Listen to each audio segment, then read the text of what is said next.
Det er jo sådan i Sverige, der har de fleste mennesker været udsat for at få det, der hedder korv med mos. Og korv med mos. Det er jo sådan set bare, at du har kogt lidt kartofler, og lad dem endelig bare koge helt ud, som du kan se, jeg har her. Op i gryden, tilbage igen, når du har sigtet det ned. Og så skal du altså ikke holde dig tilbage med at bruge smør. Der skal du simpelthen bare lige så stille stå og kaste dem i, sådan tern for tern, og køre godt rundt. Lidt mælk i. Så tager vi altså lige for en god ordens skyld lige og skraber kanten ned. Nu skal du bare se. Vi drejer rundt.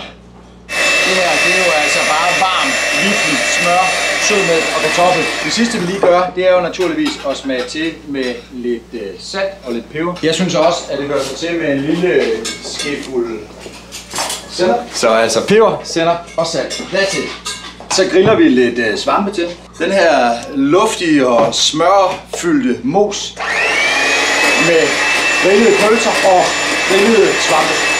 That's it. Prøv lige at smage det her. Det er noget, det har jeg sgu lyst til hele året rundt.